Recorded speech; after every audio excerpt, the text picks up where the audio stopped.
और ब्रेक के बाद एक बार फिर से आपका स्वागत है और सीधे आपको लेकर चलेंगे दमोह, जहां पर सीएम शिवराज सिंह चौहान इस समय सभा को संबोधित। खून पसीना बहाने वालों, बहनों और भाइयों, ये आपका मेला है।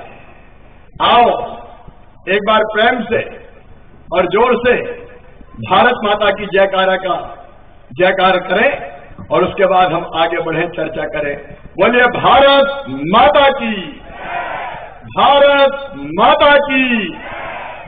मंच पर विराजमान हमारे वरिष्ठ नेता, मध्य प्रदेश सरकार के वित्त मंत्री, यहां के लोकप्रिय विधायक आदरणीय श्रीमान जयंत मलैया जी, हमारे लोकप्रिय और यशस्वी सांसद, वरिष्ठ नेता आदरणीय प्रहलाद पटेल जी, बुंदेलखंड विकास प्राधिकरण के अध्यक्ष, हमारे वरिष्ठ नेता श्रीमान रामकृष्ण कुसमारिया जी, आदरणीय सुल्तान सिंह सेवक खावत जी, महेश कोरी जी, नारायण कबीर पंथी जी,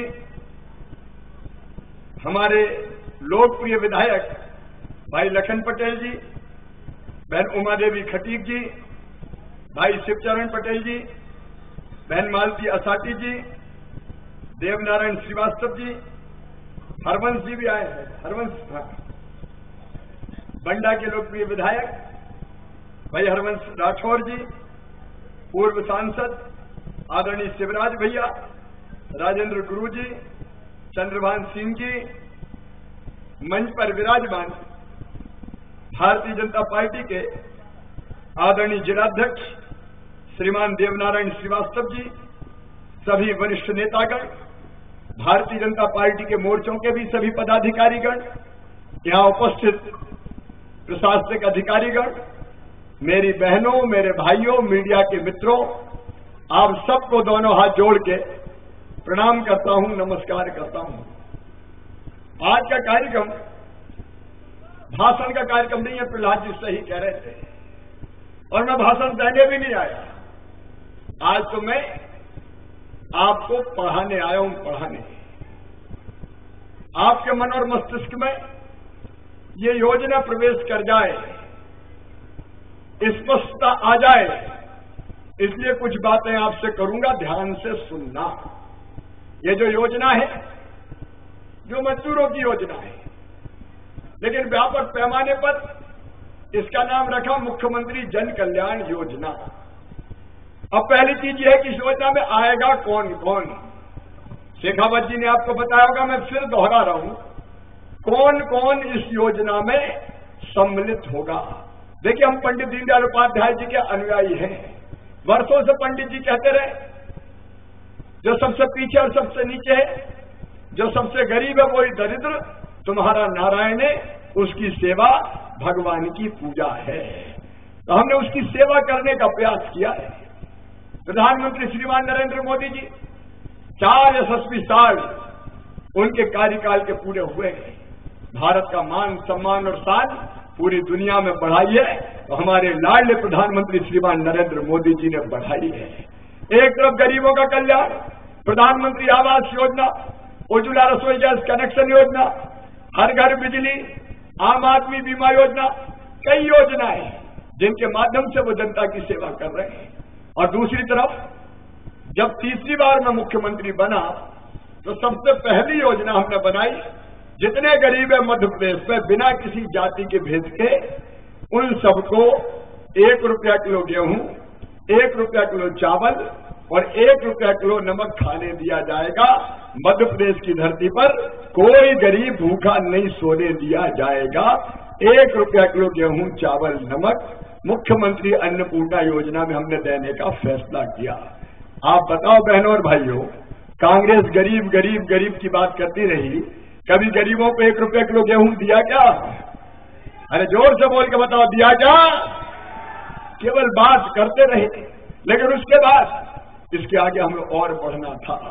कई दिनों से मन में बेचैनी थी कि कोई एक ऐसी योजना, जैसा प्रहलाद जी कह रहे थे, जो गरीब के लिए हो, मजदूरों के लिए हो, उनकी जिंदगी बदलने के लिए हो। गरीबी हटाओ, गरीबी हटाओ नारे बहुत लगते रहे, लेकिन प्रमाणिक प्रयास कांग्रेस की सरकारों ने कभी देश में नहीं किए, और इसलिए हमने योजना बनाई है। मुख्यमंत्री जन कल्याण योजना, इसमें शामिल कौन कौन है, इसमें पात्रता किस किस को है?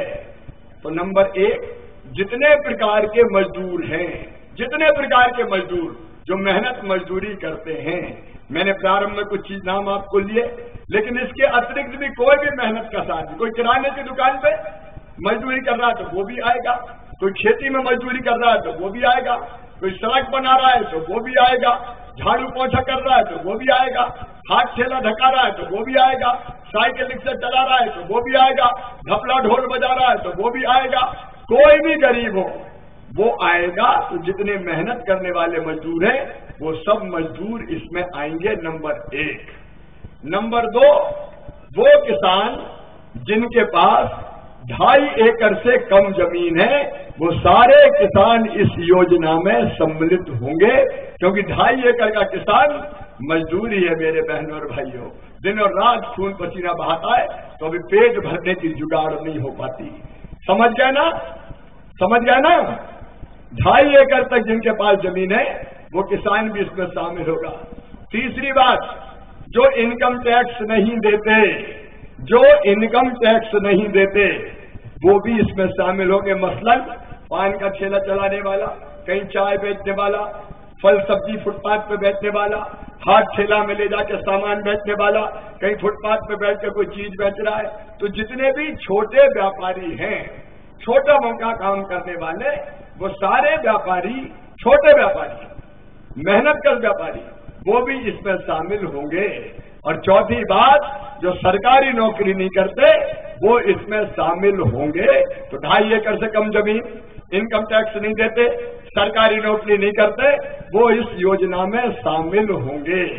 आप सबको समझ में आई मेरी बात? बोल के बताएं, समझ में आई? ये भाषण नहीं है, ये तो क्लास मान लीजिए आप।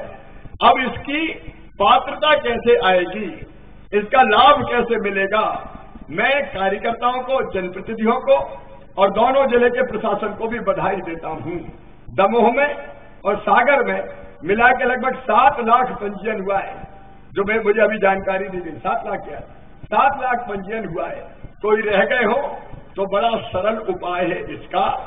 एक साधारण, कोई फॉर्म वारम की जरूरत नहीं है बहनों और भाई, एक साधारण कागज पे लिखिए, मैं मजदूरी करता हूं या मेरे पास 2.5 एकड़ से कम जमीन है, मैं इनकम टैक्स नहीं देता, नौकरी नहीं करता, और इस आवेदन को पंचायत में, शहर में, नगर पालिका में जमा कर दीजिए। बस इतना ही आपको करना है। सवाल ये उठा कि इसकी जांच कौन करेगा, तो हमने फैसला किया कोई अधिकारी इसकी जांच नहीं करेगा।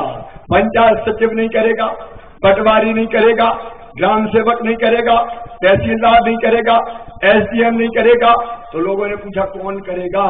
इनका जो आवेदन लिखेगा वो ही इसकी जांच करेगा कि जो मैंने लिख दिया वो सही है। जनता जो कह देगी हम मान लेंगे, कोई जांच की जरूरत नहीं है, कोई जांच की जरूरत नहीं तो जांच के चक्कर में घन चक्कर बन जाओ। कई दिन तक पता चला कि कार्ड ही नहीं बन रहा, कार्ड ही नहीं बन रहा। फिर मुझे एक सवाल पूछा कि अगर कोई ने गलत भर दिया तो इनका पकड़ा गया तो जेल चला जाएगा, उसमें कौन सी बड़ी बात है। अगर किसी के पास बहुत जमीन है, कोई नौकरी कर रहा है, कोई इनकम टैक्स दे रहा है, कभी पकड़ा गया, रैंडम चेक कर लेंगे तो जेल भेज देंगे, उसमें कौन सी बड़ी बात है। लेकिन इक्का दुक्का कोई गड़बड़ कर जाए, इसलिए लाखों गरीबों को परेशान होने दिया जाए, ये नहीं होगा। इसकी जांच जनता ही करेगी। सही बात है कि नहीं? अरे सब बताओ, सही बात है कि नहीं?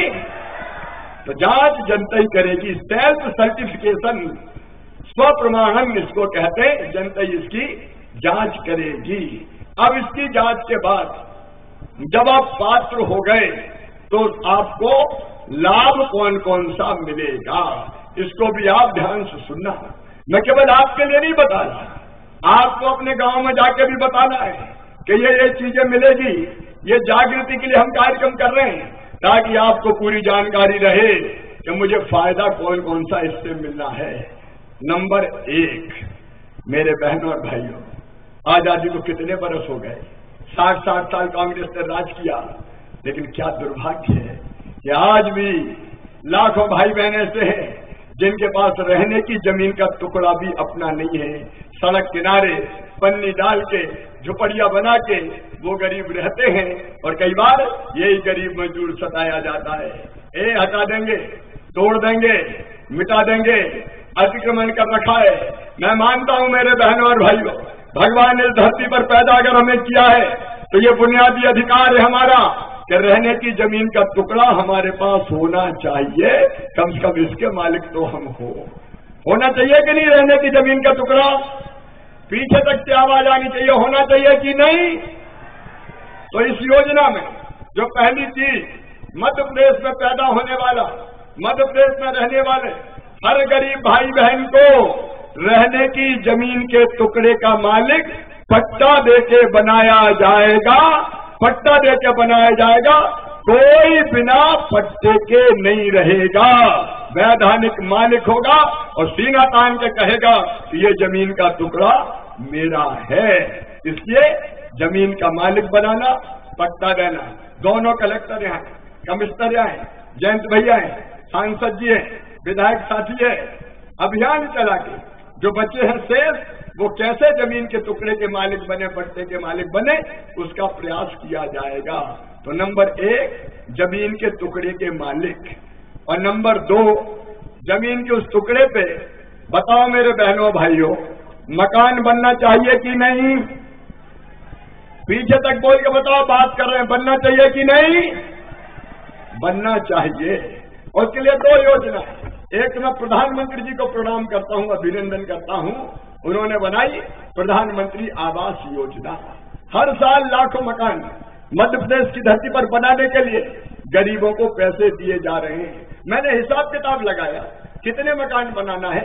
अभी 37.5 लाख मकान वो गरीब जिनके पास झुपड़ियां हैं, घास फूस की, कच्चा मकान है, उनको मकान अगर बना के छोटा सा देना है तो चाहिए 37.5 लाख मकान। अब इसका पैसा हमको जनता ही को देना है, गरीब जिसका मकान है उसी को देना है।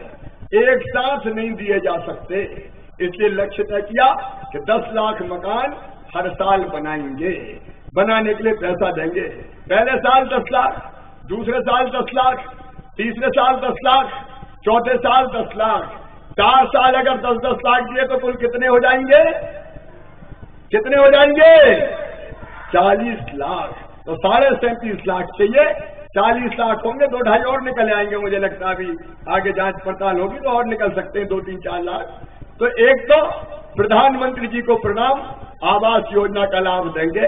दूसरे जो उसमें कवर नहीं होंगे उनके लिए मुख्यमंत्री अंत्योदय आवास योजना बनाएंगे और उसमें भी पर्याप्त बजट देके 4 साल में सबको मकान बनाने का पैसा दे दिया जाएगा।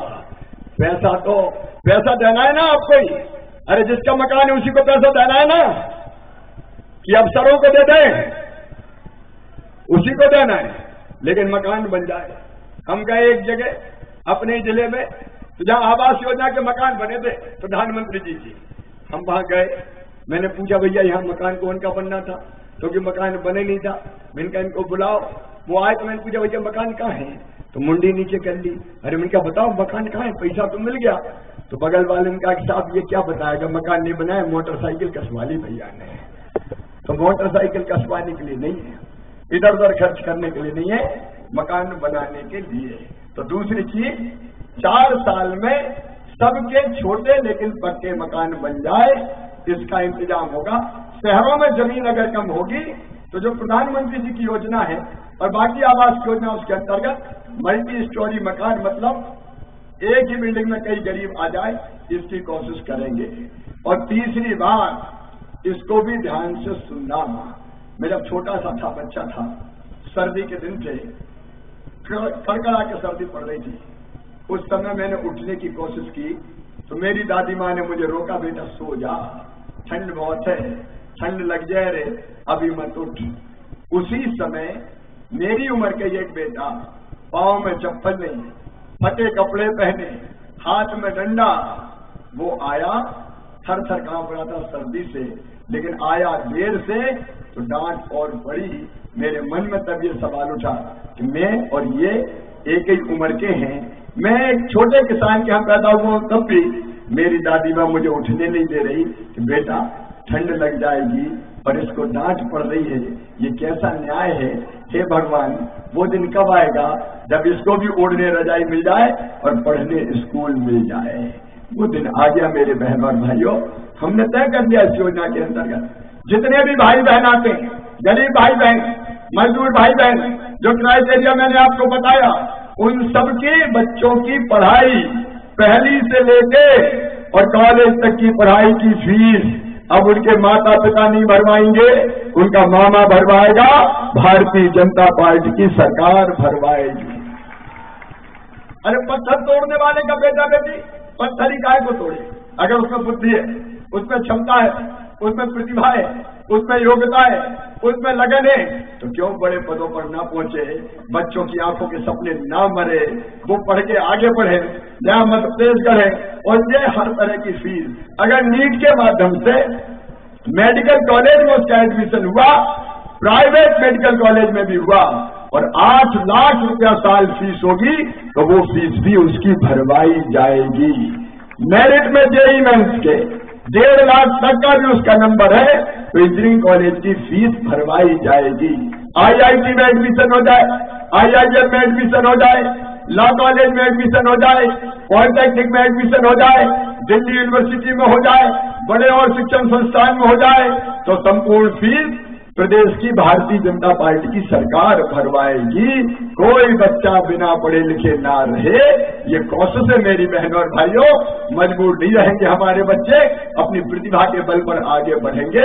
इसलिए बच्चों की पढ़ाई की व्यवस्था, समझे मेरी बात सब? अरे समझ में आई कि नहीं? तो सब बच्चों को पढ़ाएंगे, जोर से संकल्प लो, पढ़ाएंगे, सब बच्चों को पढ़ाएंगे। ये तीसरी चीज। और एक चौथी बात भी आपको बताता हूं। वो भी घटना हम लोगों ने जो गांव में पैदा हुए अपनी आंखों से देखी। मजदूर बहन अगर बेटा बेटी को जन्म देती थी गांव में, तो हफ्ते भर भी आराम नहीं करती थी। बेटा बेटी को जन्म देने के बाद अपने छोटे से बेटा बेटी को साड़ी के पल्लू में लपेट के, पीठ पे बांध के, गोद में लेके खेतों में मजदूरी करने जाना पड़ता था। छोटा बेटा बेटी या तो खेत की मैट पर रख देती थी, छत्ता ढांक दिया और कोई चीज उड़ा दी, और पेट भरने के लिए, आजीविका के लिए मजदूरी करनी पड़ती थी। मैं तब से सोचता था कि हे भगवान, वो दिन कब आएगा जब इस बहन को बेटा बेटी को जन्म देने के बाद कुछ आराम करने का दिन, आराम करने का समय मिल जाए, दिन मिल जाए। इस योजना में जो चौथी चीज तय की है कि अगर मेरी बहन बेटा बेटी को जन्म देने वाली होगी तो 6 महीना से लेकर 9 महीना के बीच 4,000 रुपया उस बहन के खाते में डाले जाएंगे। 4,000 रुपया खाए के लिए, वो फल खाए, वो सब्जी खाए, वो दूध पिए, वो ये फल सब्जी खाएगी, दूध पिएगी तो उसके अंग भी लगेगा और बच्चा भी स्वस्थ जन्म लेगा। अरे भांजा भांजी आए तो थोड़ा तंदुरुस्त आए, दुबला पतला काय को आए, लेकिन ये बहन के लिए भैया को मत दे देना, ये दूध की जगह कोई और उपयोग उसका हो जाए, ये जरूर ध्यान रखना। 4,000 रुपया तब जब बेटा बेटी कोख में आएगा, और जन्म लेने के बाद फिर 12,000 रुपया और बहन के खाते में डाले जाएंगे। 12,000 और गाय के लिए। बड़े घरों में बेटा बेटी पैदा हो तो भैया पहुंच जाए साड़ी लेके, जेवर लेके और लड़ुआ लेके, जापे के लड़ुआ गुड़ वाले। आजकल बनने की परंपरा कम हो गई है, लेकिन अब गरीब बहन के पास भी 12,000 रुपये होंगे ताकि वो आराम भी कर सके और लड़ुआ जैसा पोषण आहार भी ले सके। इसके लिए ये प्रसूति सहायता दी जाएगी।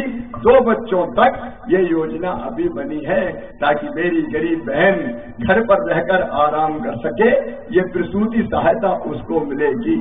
और तीसरी चीज, इलाज की व्यवस्था, जिसके बारे में प्रहलाद पटेल जी आपको प्रारंभ में बता रहे थे। अगर बीमार हो जाए गरीब, इलाज कहाँ करवाए? कर्जा लेके अगर इलाज करवाए तो परिवार टूट जाए, कर्जा हो जाए, कर्जा ना पटे तो जिंदगी भर के लिए बंधक बन जाए। अब ये नहीं होगा। हमारे प्रधानमंत्री जी ने आयुष्मान भारत योजना बनाई है।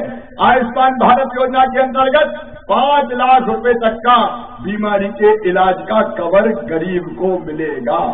और उस योजना के बाहर भी अगर कोई रह गए, जो क्राइटेरिया मैंने बनाया है, तो राज्य बीमारी सहायता कोष और स्वेच्छानुदान से राशि दी जाएगी। लेकिन सुनो गरीब बहनों और भाइयों, मध्य प्रदेश की धरती पर कोई गरीब बिना इलाज के नहीं रहने दिया जाएगा, मजदूर मजबूर नहीं होगा।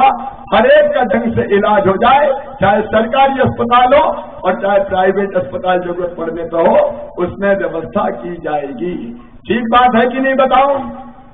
अरे बोलो तो मुझे लगेगा समझ में आ रही, ठीक है कि नहीं? इलाज की व्यवस्था। अब एक समस्या और थी, मैं जहां जाता था गरीब भाई बहन, भाई से ज्यादा बहनें बिजली का बिल लेके आती थी, मर गए, इतना बड़ा बिल आ गया, कितने का आ गया? बोले 5,000 का है, 10,000 का है। मैंने कहा दिया कब से नहीं? कह लगे दिया तो भैया तब से ही नहीं है, शुरू से ही नहीं दिया। मैंने इसलिए तो बड़ा आ गया सरचार्ज लग के, लेकिन तो अभी बोले दे कहां से दे? और इसलिए हमने ये योजना बनाई, आप इसको ध्यान से सुनना।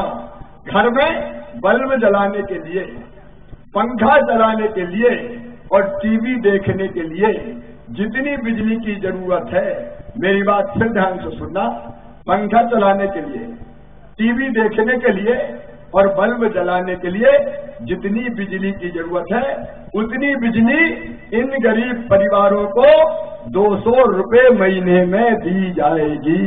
200 रुपया महीना। अरे हो मंजूर तो बोलो हाँ, 200 तो दे दोगे। लेकिन फिर भैया ये समझ लेना, टीवी देखना है, पंखा चलाना है, बल्ब जलाना है, एसी चला लिए और हीटर चला लिए तो मामा दिवाली ही हो जाएगा, फिर पूरा पैसा बिजली में ही बच जाएगा। क्योंकि बिजली वाले फ्री में थोड़ी देंगे, हमको बजट से जाना पड़ेगा। जो एक्स्ट्रा आएगा इसमें वो पैसा एवरेज मैंने लगाया, इन तीनों चीजों के लिए 500, 600, 700, 800 इतना रुपया लगता है, तो 200 देगा गरीब और बाकी भरेंगे हम सरकार के खजाने से। तो ये समझ में आई बात? सबके आ गई? और इसके बाद जो अगली बात है वो है रोजगार के अवसर कैसे बढ़े। मेरी बहनें आजीविका मिशन के अंतर्गत स्वयं सहायता समूह में बहुत अच्छा और बहुत बेहतर काम कर रही है। उनको बढ़ावा देने के लिए बैंक लिंकेज होगी, उनकी 3% ब्याज सरकार भरेगी और 5 करोड़ रुपए के स्व सहायता समूह की गारंटी सरकार लेगी। आज इस योजना के बारे में विस्तार से नहीं बताऊंगा, लेकिन आमदनी बढ़े बहनों की, उसकी कोशिश भी करेंगे। नौजवानों की आमदनी बढ़े, उसके लिए स्वरोजगार मेले लगेंगे। लेकिन एक बात और बहुत मानवीय, अगर 60 साल से कम उम्र में परिवार में मृत्यु हो जाए तो परिवार तबाह और बर्बाद हो जाता है।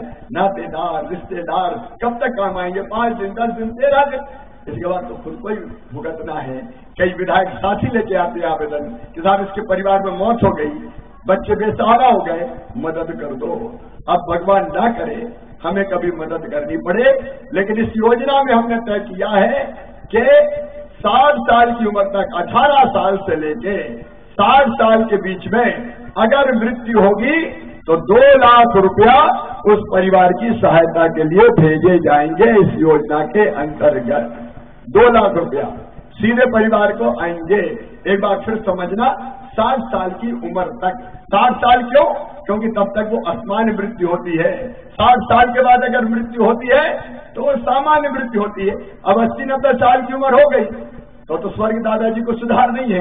वैसे में आप कहो मामा दे दो तो वैसे में लागू नहीं होगी, 60 साल तक लागू होगी। और अगर एक्सीडेंट में मौत होती है तो फिर सीधे 4 लाख रुपया गरीब परिवार में भेज दिए जाएंगे। 4 लाख। रोज सुनते हैं एक्सीडेंट हो गया, परिवार तबाह हो गया, बर्बाद हो गया, बच्चे बिलख रहे, कोई परिवार नहीं बिलखेगा, कोई परिवार तबाह नहीं होगा। तो 4 लाख रुपया। और अंतिम संस्कार के लिए भी 5,000 रुपया। त्रिवेणी संगम अस्थि विसर्जन के लिए जाना है, ढंग से अंतिम संस्कार होना है, तो अंतिम संस्कार के लिए भी 5,000 रुपया। ये तो नगद देंगे, उसी दिन देंगे, पंचायत में रखे रहेंगे, नगर पालिका में रखे रहेंगे। तो ये जितने प्रमुख चीजें हैं इस योजना की वो मैंने आपको बताई। पैदा होने से लेके, बेटा बेटी कोख में आने से लेके अंतिम सांस लेने तक भारतीय जनता पार्टी की सरकार को हमने गरीब के साथ खड़ा कर दिया। गरीब के साथ खड़ा कर दिया। योजना समझ में आई आपको? एक बार पीछे तक फिर बताओ, समझ में आई? अब इसका लाभ लेने के लिए क्या करना है? इसका लाभ लेने के लिए आपको जैसे मृत्यु हुई, आपको कुछ नहीं करना। वही गांव में देखेंगे तत्काल पंचायत 5,000 रुपए दे देगी संस्कार के लिए, नगर पालिका 5,000 रुपए दे देगी। लेकिन बाकी योजनाओं के लिए आवेदन आपको केवल पंचायत में देना है, नगरों में, नगर पालिका में देना है, और आपको कहीं नहीं जाना। प्रोसेस होके सहायता की स्वीकृति आपको पास आएगी और आपके अकाउंट में पैसा पहुंच जाएगा। लेकिन मेरे बहनों और भाइयों, एक निवेदन मैं करना चाहता हूं, इतनी बड़ी योजना का क्रियान्वयन करना है। 1,70,00,000 लोग मध्य प्रदेश इस योजना में सम्मिलित हो गए हैं। ये अकेले मैं भोपाल से नहीं कर सकता, जयंत भाई दमोह से नहीं कर सकते, प्रहलाद जी नहीं कर सकते, विधायक अकेले नहीं कर सकते। ये तो हम सब लगेंगे, कोई कोशिश नहीं करे छोड़ेंगे। लेकिन हर पंचायत में इस योजना को देखने के लिए जनता में से 5 लोग मुझे चाहिए। हर पंचायत में 5 और हर नगर में वार्ड में 5, तो 5-5 लोग मिलेंगे हमें। हमारे जितने भी वरिष्ठ बैठे हैं, वैधानिक अधिकार दिया इनको मॉनिटरिंग करने का। 5-5 लोगों की कमेटी टीम, जिनमें 3 गरीब मजदूरों में से ही हो, 2 मार्गदर्शन करने वाले, सहयोग करने वाले हो सकते हैं, 1 बहन जरूर हो और 1 SC/ST का जरूर हो। ये 5 लोग, बहन इसलिए कि प्रसूति जैसी चीज हुई तो बहन लाभ दिलवाएगी, तत्काल पहल करेगी, और गड़बड़ कहीं हुई तो तत्काल सूचित भी करेंगे। इसलिए 5-5 लोगों की कमेटी प्रभारी मंत्री को बनाना है। तो आप सब लोग एक आध हफ्ते में जो मंच पर भी बैठे हैं, उनसे आग्रह करना चाहूंगा, जितने जल्दी हो जाए कर लें, तो वो कमेटी काम करना शुरू कर देगी और मॉनिटरिंग करने का काम करेगी। अब ये योजना शुरू होगी, एक तारीख लिख लो भैया, सब नोट कर लेना। इस योजना को औपचारिक रूप से शुरू कर रहे हैं हम 13 जून को। 13 जून को, कौन सी तारीख को? 13 जून। 13 जून को हर जनपद पर कार्यक्रम होंगे, और उन कार्यक्रमों में 1 अप्रैल से लेके 30 मई तक के बीच के जितने हित लाभ लेने वाले हितग्राही है, उनको लाभ दिया जाएगा। अब काय का क्या लाभ मिलेगा? पट्टे नहीं है तो पट्टे का तुरंत मिल जाएगा। अगर बेटा बेटी 1 अप्रैल से लेके 30 मई तक जन्म लिया है, उसकी राशि आ जाएगी। जो 4,000 पहले देने थे तब नहीं दे पाए, वो भी हो जाएंगे। मृत्यु की सहायता की राशि मिल जाएगी। बिजली के बिल का मामला जुलाई से तय होगा, बच्चों की फीस जुलाई में भरी जाएगी। तो 13 जून को बच्चों की फीस वगैरह नहीं आएगी, लेकिन जितने लाभ हो सकते हैं वो 13 जून को जनपद मुख्यालय पे कार्यक्रम करके दिए जाएंगे। और उसी कार्यक्रम में लाड़ी लक्ष्मी अगर है तो उनके चेक, उज्ज्वला रसोई गैस कनेक्शन है तो उसकी सहायता, प्रधानमंत्री आवास योजना की सहायता, वो भी जोड़ा है। इससे पहला कार्यक्रम के लिए मंचस्थ जो हमारे वरिष्ठ बैठे हैं, उन सबका भी समय तय हो जाए, कौन किस जनपद में जाएगा, मंत्री जी, सांसद जी, विधायकगण, तो अभी से वो अपनी तारीख दे देंगे। तो 13 जून का कार्यक्रम बन जाएगा। 13 से लाभ देना शुरू, और उसके बाद फिर हर ग्राम पंचायत और नगर पालिका में इस लाभ को दिया जाएगा। समझ जाना सब, समझ गए सब। 1 तारीख और नोट कर लें, यहाँ किसान भाई भी हैं, 10 जून और नोट कर लाना। 10 जून को मेरे किसान भाइयों, आपके खाते में गेहूं की जो खरीदी सरकार ने की है, उसके 265 रुपया 10 जून को डलने वाले हैं। अभी अभी मैं कांग्रेस के नेताओं के बयान पढ़ता हूं, किसान विरोधी है, किसान परेशान है, भाजपा सरकार किसान विरोधी।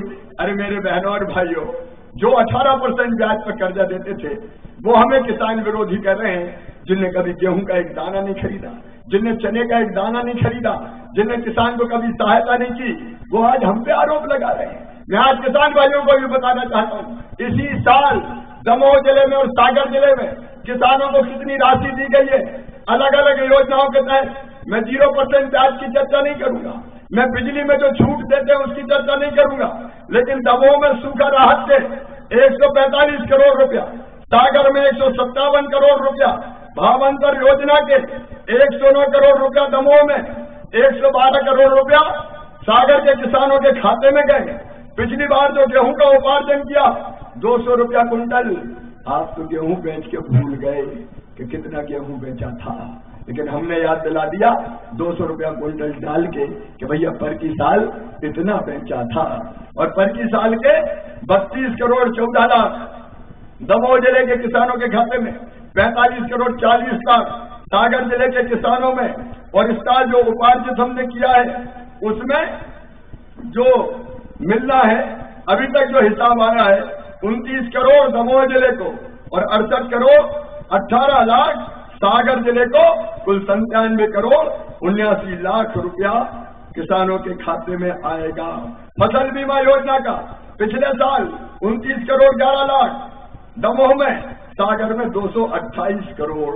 जरा हिसाब तो लगाओ मेरे बहनों और भाइयों, कितना पैसा किसान के खाते में गया है। आज अगर किसान भाई बैठे हो ईमानदारी से दिल पे हाथ रख के बताए, कांग्रेस ने कभी इतनी सहायता की थी क्या? जो किसान बैठे हो ईमानदारी से बताना, की थी क्या? बड़े बड़े भाषण दे रहे हैं हम किसान विरोधी हैं और तुम किसान समर्थक हो। अरे सूखे के साल में अगर जबरदस्त उत्पादन हुआ है, चना पगला के पैदा हो गया भैया, समानीरा खरीद खरीद के परेशान है, और पर एकड़ पर क्विंटल उत्पादन तक कभी हुआ क्या बताओ? विश्वास नहीं होता कि 1 एकड़ में इतना भी चना पैदा हो गया। चना हो, गेहूं हो, मसूर हो, सरसों हो, बम्पर उत्पादन हुआ है। और ये क्यों हुआ? कांग्रेस की सरकार होती तो सूख जाते खेत। अरे सूखे के साल बम्पर बिजली दिए मामा ने, इसलिए पैदा हो गया। जमीन से पानी निकाल निकाल के खेतों में सिंचाई की, बम्पर उत्पादन हो गया। प्याज पैदा हुई, लहसुन पैदा हुआ, प्याज लहसुन ने रिकॉर्ड तोड़ दिए। इधर नहीं होता, दूसरी तरफ लाइनें लगी है, तो भैया खरीदी कर रहे हैं। फिर बोल कुछ मत करो, मंडी में जाओ, मंडी में गड़बड़ करो। किसान भाइयों, हमने तय किया है चने की खरीद जारी रहेगी, 9 तारीख तक खरीदेंगे, और दिक्कत आई कोई रह गया तो उसके बाद भी खरीद लेंगे। मानसून आ रहा तो तिरपाल मिताल भगाकर खवा लेंगे, लेकिन किसान का वास्तविक एक एक दाना खरीदा जाएगा। कोई चिंता ना करे। कब कांग्रेस ने कभी चना खरीदे थे? कांग्रेस ने अरे बता दो खरीदे थे? कभी लहसुन प्याज खरीदी थी? बातें करने आ गए भाजपा किसान विरोधी। ये कांग्रेस के लोग झूठे आरोप लगाते रहते हैं। कोई न्याय यात्रा निकाल रहा है, कोई अलग यात्रा निकाल रहा है, लेकिन बहनों और भाइयों मैं सावधान कर रहा हूं, ये कांग्रेस मध्य प्रदेश को हिंसा की आग में झोंकना चाहती है, अराजकता फैलाना चाहती है। इससे सावधान रहने की जरूरत है। मध्य प्रदेश शांति का टापू है, सद्भावना का केंद्र है, और ये सरकार चाहे दिल्ली में बैठी हो मोदी जी के नेतृत्व में, और चाहे भोपाल में मैं आपका मुख्यमंत्री हूं, भारतीय जनता पार्टी की सरकार हो, आपकी सेवा में कोई कसर नहीं रखेगी, कोई कसर नहीं रखेगी। ये संवेदनशील सरकार है। अभी आज ही हम लोग पिछले साल में गया उमरिया, तो मैंने देखा एक बेटी और माँ बिना जूते चप्पल के जा रही थी। मैंने पूछा कहाँ जा रही हो? बोले महुए का फूल बीनने। मैंने कहा पाँव में चप्पल क्यों नहीं पहनी? बोले है ही नहीं भैया, तो कहाँ से पहने? फूल का कांटा नहीं करता? बोले कांटा भी करता है, पत्थर भी चुभते हैं। मेरे मन में तब ये विचार आया कि अगले साल बहुए का फूल बीनने वाली बेटी को, बहन को चप्पल पहनाएंगे। तो हमने चरण पादुका योजना बना ली, चप्पल पहनाएंगे। फिर दिल ने कहा कि शिवराज चप्पल अच्छी लगेगी, चप्पल अकेली अच्छी लगेगी रे, चप्पल के साथ साड़ी भी दे, तब तो शोभा देगा कि बहन को दिए तो चप्पल भी दी और साड़ी भी दी। तो हमने साड़ी देने का भी फैसला कर लिया। फिर मैंने वही पूछा था कि पानी कहाँ से पीते हो? चले कहीं तला तलैया चुरैया में जहां मिल जाए वहां पी लेते, तो उनका पानी पीने की कुप्पी भी देंगे। तो आज चरण पादुका योजना के अंतर्गत पांव की चप्पल, पीने के पानी की कुप्पी, साड़ी बहन को और भाई को जूता और पानी पीने की कुप्पी भी दी जा रही है। ये संवेदनशील सरकार है बहन और भाइयों, आपके लिए काम करने वाली सरकार भारतीय जनता पार्टी की सरकार है। आज मैं आपसे अपील करता हूं, ये योजना अकेली हमारी नहीं है, ये योजना आपकी जिंदगी बदलने वाली है, और इसलिए इन योजनाओं को सफल बनाने में आपका सहयोग चाहिए। बोलिए सबका सहयोग मिलेगा, पीछे तक सबका सहयोग मिलेगा। तो आइए मेरे साथ संकल्प लीजिए कि योजनाओं को सफल बनाएंगे, बेटा बेटी को पढ़ाएंगे, बेटी को मान सम्मान देंगे, गांव को स्वच्छ रखेंगे, पेड़ लगाएंगे, पानी बचाएंगे, मिलकर साथ चलेंगे, नया जमाना लाएंगे, जिंदगी में बदलाव लाएंगे। ये संकल्प आज मेरे साथ आप लीजिए। सब संकल्प के लिए तैयार हैं? तो अपने अपने स्थान पर खड़े हो जाएं सब। संकल्प खड़े होकर होता है, और केवल ऐसे खड़े ना हो, हाथ में हाथ पकड़े, बहनें बहनों का हाथ पकड़ो ऐसे, एक दूसरे के हाथ में हाथ, क्योंकि जब तक सबका साथ, सबका विकास तभी होगा जब हम सहयोग करेंगे। पकड़ो हाथ भैया, एक दूसरे के हाथ में हाथ पकड़ो, बहनें बहनों का हाथ पकड़ो। ये योजना अपनी जिंदगी बदलने वाली है, बच्चों का भविष्य बनाने वाली है। आइए इस योजना को सफल बनाने में सब सहयोग करेंगे। बेटा बेटी पढ़ेंगे, बच्चे आगे बढ़ेंगे, प्रसूति सहायता मिलेगी, हर घर में खुशहाली आएगी। और मेरे साथ बोलिए, मजदूर एकता जिंदाबाद, मजदूर एकता। हम सब एक हैं, हम सब। जोर से बहनों तुम भी बोलो, हम सब, हम सब। नया जमाना आएगा, नया जमाना, कमाने वाला, जोर से कमाने वाला, नया जमाना। बोलिए भारत माता की। बहुत बहुत धन्यवाद, प्रणाम, नमस्कार, और मेरी बेटियों को भी धन्यवाद।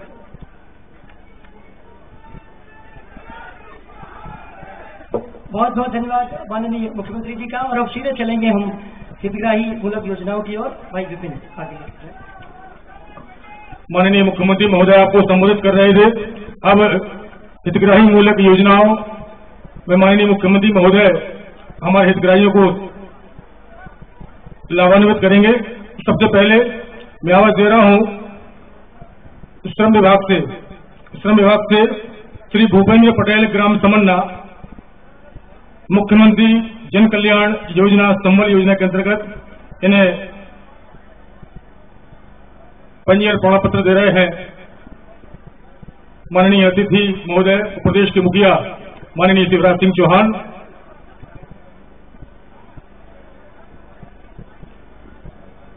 अगले क्रम पर तैयार रहें श्री परशोत्तम गौड़ अमजराहटा, इन्हें भी मंच ये पंजीयन प्रमाण पत्र समर्पित कर रहा है। अगले क्रम पर माधव शर्मा कन्याघाट पट्टी दमोह, ये तैयार रहें। इसके अगले क्रम पर तैयार रहें गुलजार लोधी अगारा बटियागढ़, और इसके अगले क्रम पर तैयार रहें संबंधित विभाग के अधिकारी। कृपया ध्यान दें।